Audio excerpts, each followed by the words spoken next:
तो पिछले वीडियो में हमने प्रतिस्थापन विधि और ग्राफी विधि से संबंधित सवाल किए थे। इस वीडियो में हम बात करने वाले हैं विलोपन विधि से संबंधित सवाल। तो विलोपन विधि क्या है? मतलब क्या है? प्रतिस्थापन में हम क्या करते हैं, एक्स की जगह ही उस मतलब पद को ही हटा देते हैं, मतलब एक्स की जगह फिर वाई रख देते हैं। इस प्रकार से सोल्व करते हैं। विलोपन का मतलब होता है कि पद को ही गायब कर देना है, मतलब उसको हटा देना है। ठीक है, तो यहाँ पर हमको दो समीकरण दे रखी है, इसको हम समीकरण नंबर 1 दे देते हैं, समीकरण नंबर 2 दे देते हैं। पद को विलुप्त कैसे किया जाएगा? तो हमें ये देखना है कि दोनों समीकरणों में x के क्या दोनों पद समान दिख रहे हैं या y के दोनों पद समान दिख रहे हैं। अगर समान दिखते हैं तो हम इसको विलोपित कर सकते हैं। अगर समान नहीं दिख रहे हैं तो हमको गुणा करके समान करने पड़ेंगे। तो देखें यहाँ पर 3x है, दो एक्स है, 4y है और माइनस का 2y है। तो यहाँ पर ये दोनों पद समान नहीं है। तो अभी हम देखें कि क्या कुछ हो सकता है। तो अगर हम समीकरण दो में यदि हम 2 से गुणा कर दें तो ये प्लस का 4y इधर क्या आ जाएगा, माइनस का 4y आ जाएगा। देखो, एक तो हमको बराबर करना है तो हम माइनस का 2 से गुणा कर देंगे, लेकिन अगर हमने 2 से गुणा कर दिया है तो माइनस का 4 आएगा। तब हम उस कंडीशन में हम दोनों ही समीकरणों को जोड़ेंगे। ठीक है, लेकिन हम क्या करें, देखो दोनों पद हमको समान करने हैं, बस ये हमारे दिमाग में होना चाहिए। तो प्लस का 4 है तो माइनस का 2 है, तो हमको माइनस के 2 से गुणा करने पर, ठीक है, अगर हम माइनस के 2 से गुणा कर देते हैं तो क्या होगा। तो इस समीकरण में देखो, 2 गुणा 2x, माइनस का 2 गुणा 2x माइनस 2y गुणा माइनस का 2 और बराबर में माइनस 2 गुणा 2। देखिए यहाँ पर ये जो माइनस का 2 है इन तीनों ही पदों से गुणा होगा। ठीक है, अब यहाँ पर इसका गुणा करें तो 2 गुणा 2 कितना हो गया, 4, माइनस का 4x और ये 2 का गुणा ये 2 से हुआ तो 4y माइनस माइनस क्या हो जाएगा, प्लस हो जाएगा। और इधर ये माइनस 2 का गुणा जब माइनस प्लस 2 से हुआ तो कितना हो जाएगा, माइनस का 4। ये हमारी समीकरण नंबर 3 आ गई। अब हम क्या करेंगे, समीकरण 3 माइनस समीकरण 1 कर देंगे, या समीकरण 1 माइनस 3 कर दोगे तो भी कोई फर्क नहीं पड़ेगा। जिसको हमने चेंज किया है वापस उसी को नहीं लिखना है। तो समीकरण 3 में से समीकरण 1 को घटा देते हैं। समीकरण 3 माइनस समीकरण 1, तो समीकरण 3 को पहले लिख देते हैं, माइनस का 4x प्लस का 4y माइनस का 4 और बटे में लिख देंगे 3x प्लस का 4y और बराबर में 10। देखिए हमने क्या किया है, माइनस किया है, घटाया है। अभी मैं दूसरी विधि भी बताऊंगा। अगर हमने प्लस कर दिया तो क्या करेंगे, अगर यहाँ पर माइनस 2 से गुणा नहीं करके हमने प्लस 2 से कर दिया तो क्या होगा उस कंडीशन में। तो समीकरण 3 में से समीकरण 1 को माइनस किया, तो माइनस का मतलब है कि जो दूसरी समीकरण नीचे लिखी उसके निशानों को बदल देना है। ये प्लस का 3x अब क्या कहलाएगा, माइनस का 3x हो जाएगा। ये प्लस का 4y ये क्या हो जाएगा, माइनस का 4y हो जाएगा। और ये प्लस का 10 है वो क्या हो जाएगा, माइनस का 10 हो जाएगा। ये दोनों ही माइनस के हैं तो जुड़ जाएंगे, कितना हो जाएगा, माइनस का 7x। और ये प्लस का 4y है, माइनस का 4y आपस में कट जाएगा, यानी कि ये पद क्या हो गया, आपका गायब हो गया, विलुप्त हो गया, है ना, y हट चुका है। अभी दोनों ही माइनस के हैं, ये कितना हो जाएगा, माइनस का 14 हो जाएगा। हमें एक समीकरण मिली, माइनस का 7x बराबर माइनस का 14। x का मान हमको ज्ञात करना है, तो माइनस का 7 कहाँ जाएगा, बटे में जाएगा।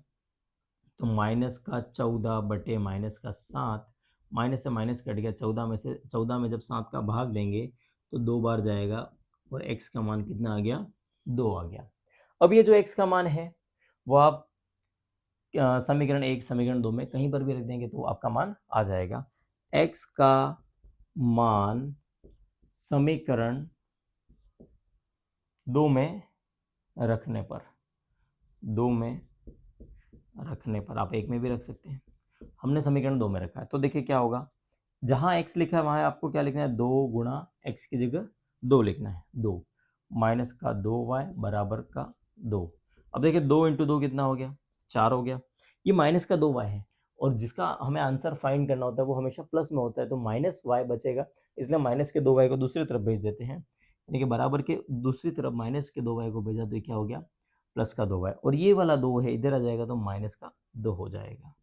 तो देखें 4 में 2 घटा दिए तो कितना बचा, 2। और y का मान हमको ज्ञात करना है तो y बराबर ये 2 है वो बटे में आ जाएगा, तो 2 में 2 का जब भाग जाएगा तो कितना आ जाएगा, y बराबर 1 आ जाएगा। तो y का मान 1 आ गया और x का मान कितना आ गया, 2 आ गया। अगर हमने यहाँ पर -2 से नहीं किया होता गुणा और +2 से गुणा किया होता तो 2 से गुणा करने पर हमसे गलती ये हो गई कि हमने माइनस का गुणा नहीं किया। तो उस कंडीशन में क्या हमारे आंसर आएंगे, तो देख लेते हैं यहाँ पर। तो 2 से गुणा करना है, तो 2 से जब आप इसका गुणा करेंगे 2 इंटू 2x -2 इंटू 2 माइनस का 2 y इंटू 2 और बराबर में 2 इंटू 2। ठीक है, तो 2 इंटू 2 हो गया 4x, ये हो जाएगा माइनस का 4y और ये हो जाएगा 4। ये समीकरण नंबर हमारी 3 आ गई। अब यहाँ पर आपने जब माइनस का गुणा नहीं किया, मतलब आपने ये दोनों पद एकदम समान नहीं किए हैं। जब दोनों पद समान नहीं किए हैं, उस कंडीशन में आपको क्या करना पड़ेगा, समीकरण 1 प्लस समीकरण 3। आपने यहाँ पर क्या किया, माइनस किया, लेकिन आपको वहां पर क्या करना पड़ेगा, प्लस करना पड़ेगा, दोनों को जोड़ना पड़ेगा। तो देखें यहाँ पर 3x प्लस 4y बराबर 10 और बटे में दूसरी जो समीकरण है बटे में क्या, 4x माइनस 4y बराबर 4। जोड़ना है, प्लस करना है, इसका मतलब आपके दूसरी जो समीकरण है उसके निशानों में कोई परिवर्तन नहीं होगा, निशान नहीं बदलेंगे। जैसे यहाँ पर माइनस किया था तो सारे निशान बदल गए थे। अगर यहाँ माइनस होता तो प्लस कर देते, प्लस था तो माइनस कर दिया निशान। ठीक है, जैसे कि यहाँ अगर हमको निशान बदलने होते तो ये माइनस हो जाता, ये प्लस हो जाता, ये माइनस हो जाता। लेकिन अब हम क्या कर रहे हैं, जोड़ रहे हैं, और जोड़ रहे हैं तो हम निशानों को बदलेंगे नहीं। तो देखें 3 + 4 कितना हो जाएगा, 7x, ये प्लस का 4y, माइनस का 4y, पद कट जाएगा, विलुप्त हो जाएगा। 10 + 4 कर दिया तो 14, तो x बराबर कितना आ गया, 14/7 और x का मान आ गया 2। तो x का मान तो वही सेम आ गया। इसका मतलब x का जब भी मान, जो भी मान है वो 2 में या 1 में आप रखोगे तो y का मान निकल आएगा। ठीक है, तो इस प्रकार से आपको ये सवाल करना है, लेकिन आप कोशिश करें कि इन दोनों पदों को आप समान करके ही हल करेंगे, ताकि आपको ध्यान रहेगा। और जब समान करके हल करेंगे तब आपको क्या करना है, माइनस करना है। माइनस करने का मतलब है कि दूसरी जो समीकरण है, नीचे जो भी समीकरण लिखी है उसके सारे पद क्या हो जाएंगे, विपरीत हो जाएंगे। माइनस है तो प्लस हो जाएगा, प्लस है तो माइनस हो जाएगा।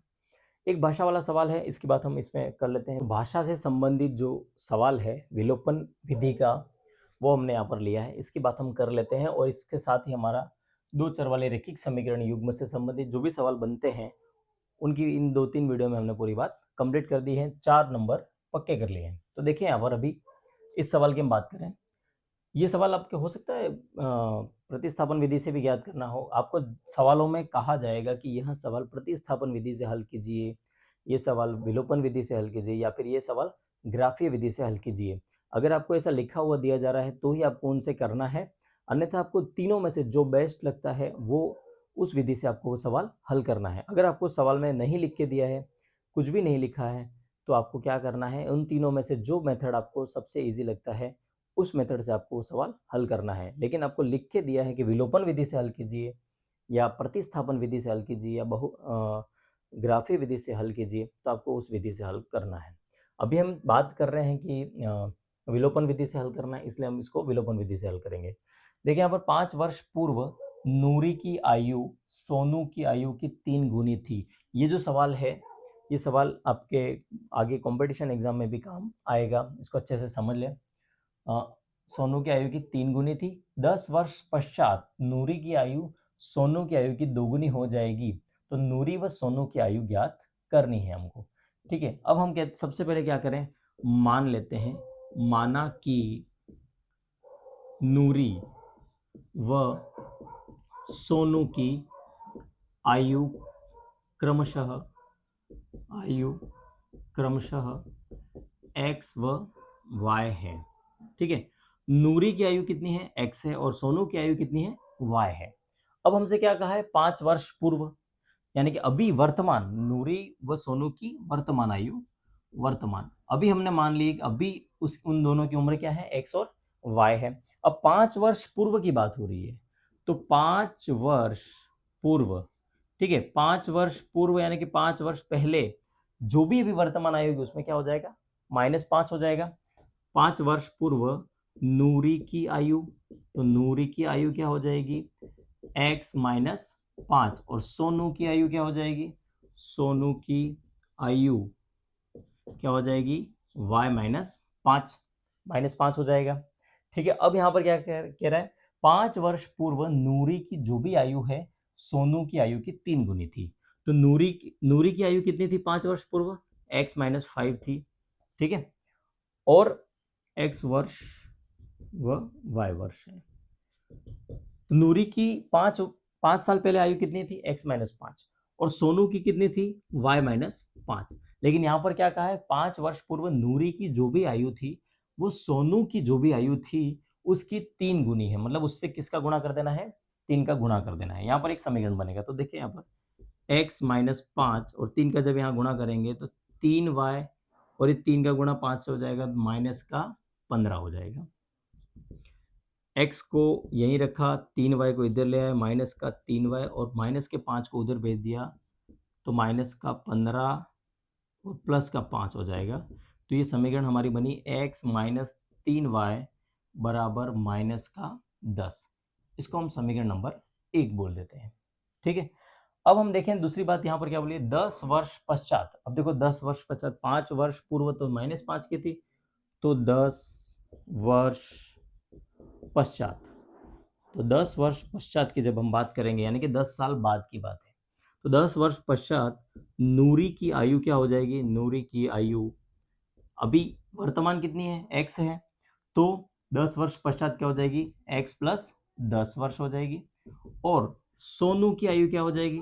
देखिए सोनू की आयु क्या हो जाएगी? y प्लस 10 हो जाएगी, ठीक है, y प्लस 10 हो जाएगी। अब यहाँ पर क्या बोला है? 10 वर्ष पश्चात ये आयु है, 10 वर्ष पश्चात नूरी की जो भी आयु है, नूरी की जो भी आयु है यानी x प्लस 10 है, सोनू की आयु की दोगुनी हो जाएगी। अब सोनू की क्या आयु है? y प्लस 10 है, उसका क्या हो जाएगा? दोगुना हो जाएगा। तो यहाँ पर एक और समीकरण मिलेगा हमको, देखें यहाँ पर, तो x प्लस 10 बराबर 2 का गुणा y से किया तो 2y, 2 का गुणा 10 से किया तो प्लस का 20 हो जाएगा। 2y को हम इस तरफ ले लेते हैं, तो x माइनस 2y बराबर हो जाएगा 20, और 10 को उधर भेज देते हैं तो माइनस का 10। तो ये हमारा हो जाएगा x माइनस 2y बराबर 10। ये हमारी समीकरण नंबर 2 हो गई। समीकरण नंबर 1 और समीकरण नंबर 2 में हमें कुछ जो पद है, जैसे x वाला पद है तो दोनों में हमको क्या दिख रहा है? समान दिख रहा है, तो हमको किसी से कोई गुणा करने की आवश्यकता नहीं है। हम क्या करेंगे? समीकरण 1 माइनस समीकरण 2 कर देंगे। समीकरण 1 जो लिखी हुई है x माइनस 3y बराबर माइनस 10, उसमें से हमको घटानी है x माइनस 2y बराबर 10। देखें यहाँ पर निशान बदल जाएगा, माइनस कर रहे हैं, घटा रहे हैं तो निशान बदल जाएगा। ये प्लस का है निशान तो माइनस का हो जाएगा, ये माइनस का निशान है वो प्लस का हो जाएगा, और ये प्लस का निशान था तो क्या हो जाएगा? माइनस का 10। एक्स से एक्स कट गया, पद विलुप्त हो गया, विलोपित कर दिया हमने। 3y माइनस का है और 2y प्लस का है, घट जाएगा। 3y में से 2y माइनस हो गए तो कितना बचा? माइनस का y बचा। और बराबर में देखें यहाँ पर दोनों ही माइनस की संख्या, तो कितना हो गया? माइनस का 20 हो गया, ठीक है। ये माइनस से ये माइनस कट जाएगा, मतलब हम कहें तो y बराबर कितना आ गया? 20 वर्ष।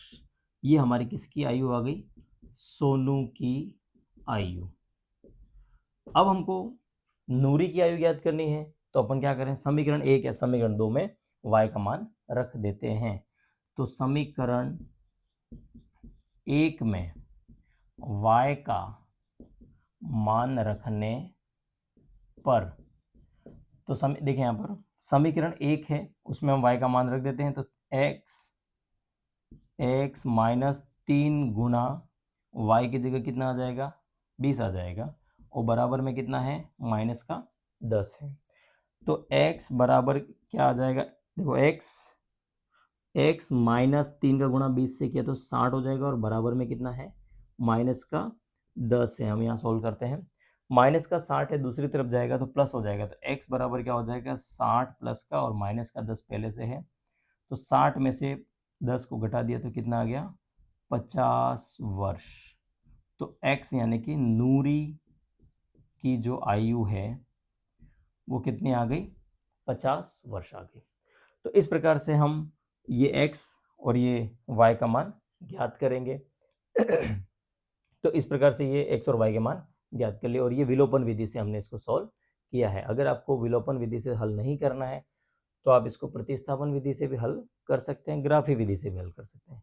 लेकिन आपको जो सही लगे उस मेथड से आप इसको करिए, अगर आपको सवाल में नहीं कहा गया है तो। ठीक है, धन्यवाद।